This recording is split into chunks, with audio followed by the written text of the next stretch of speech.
handshake for at least some of that introduction. Earlier this spring, I was having a conversation with a fellow high school golf coach at a match. He asked me, not in a hostile way, but in a good-natured, curious way, what makes University High School special enough to warrant the tuition? Now, I have a bad habit when conversing with someone that I'll admit to all of you. When someone asks me a question, I often first think of 2 to 3 sarcastic responses before deciding on a serious one. Naturally, this means that the tempo of my conversations can be a bit off, and you can imagine how effectively that works on first dates with women. In this particular situation, responses that initially came to my head included saying that families are drawn to university for the swimming and diving program, for Damian Jeter's biceps, and also Chuck Webster's name pronunciation skills. And those will entertainingly be on display for all of us later this ceremony.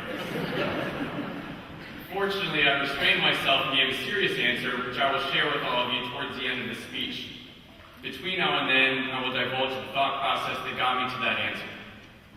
When I was in high school, my dad told me a story about his own high school days. There was a classmate of his who was repeatedly trying to pick a fight with him for no apparent reason. After many near altercations, my dad finally lost his cool and exchanged a couple of punches with his classmate, and the principal called my dad into his office.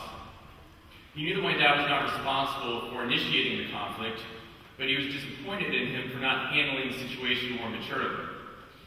He told my dad that this temperamental classmate who was tormenting him was an orphan who had never met his parents, bounced around from foster home to foster home, and desperately needed love and attention. Now that my dad had understood the kid's circumstances and perspective for the first time, my dad completely changed course, and he and his classmate would eventually become good friends.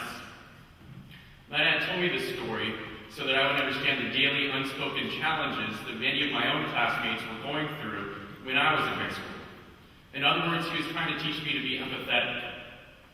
Now that I teach high school, I see evidence of my students' challenges firsthand and know much more about them than I ever did when I was a high school student.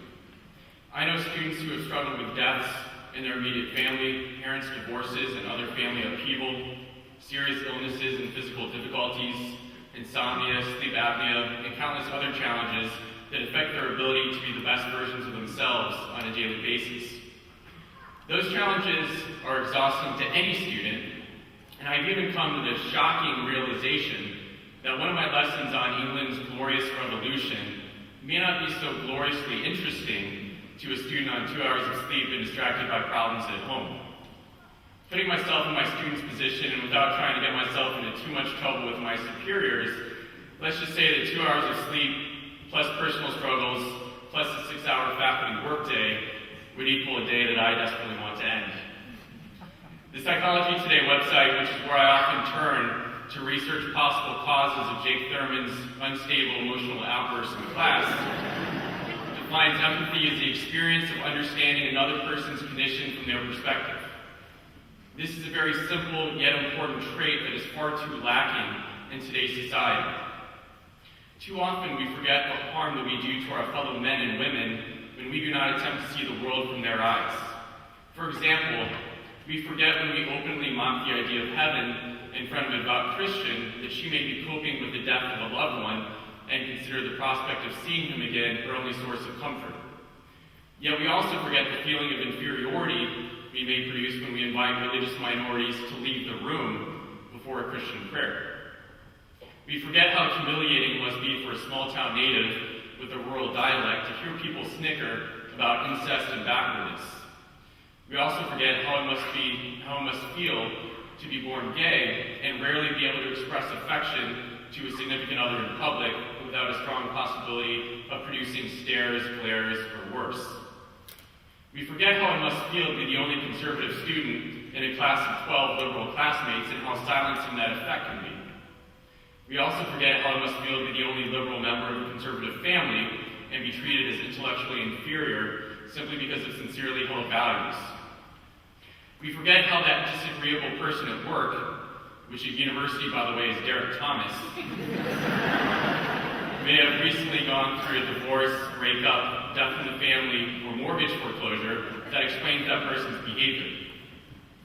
Derek, by the way, has experienced none of those, and is just naturally irritable. This lack of empathy is present all over society, and it is certainly present in our government. We talk in government class about the gridlock effect of party polarization, as most Democrats and Republicans fail to try to understand the other's perspective on important issues, thereby preventing the compromise necessary to pass laws.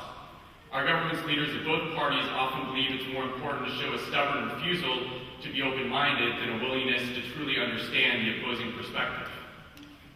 This lack of open-mindedness was recently seen around the country as students at colleges and universities such as Rutgers, Haverford, Smith, and Brown mounted protests that successfully caused the cancellation of speaking engagements by very important and accomplished visitors who were deemed too conservative. That refusal by some of the nation's brightest students to acknowledge the possibility of learning anything from someone who holds different political beliefs is a sad limitation on those students' potential for intellectual growth. It would seem much more enlightening to listen openly to another person's points and then discuss and debate the strengths and weaknesses of those arguments. Our struggle with Republican or Democratic speakers stems from our fundamental inability to try to understand the life experiences that produce those beliefs. We forget how serving in Afghanistan will more often than not reasonably cause a veteran to support conservative military policies and Republican candidates, while a child of Mexican immigrants will likely reasonably support liberal immigration policy and Democratic candidates.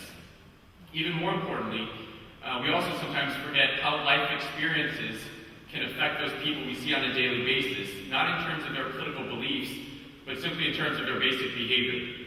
That was the case with my dad's high school classmate, and it is the case at any school, workplace, or social gathering.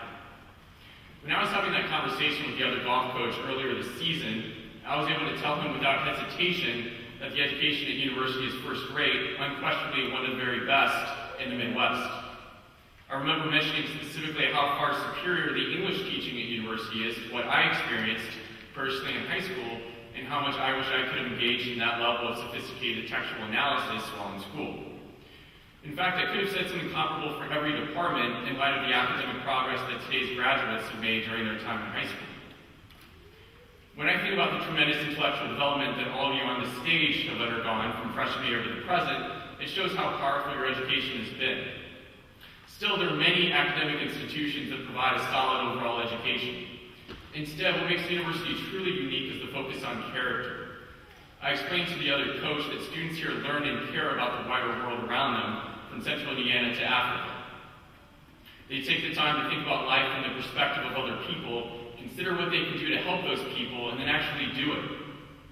We owe a great deal of thanks for this to Brett Kriebel, who, as you know, is sadly leaving us at the end of the school year, and who always worked hard to help the rest of us understand and improve the lives of those who are less fortunate. In short, students at University High School leave with a heightened character, sense of empathy, and desire to effect positive change on the world. I did not have evidence of this at the time of my conversation with the golf coach, but can only give him my word. Today, however, we have plenty of evidence in the faces of the graduates on this stage. Those of you who are graduating today, I am so proud of all of you, not only for your academic accomplishments, but for the wonderful people you are.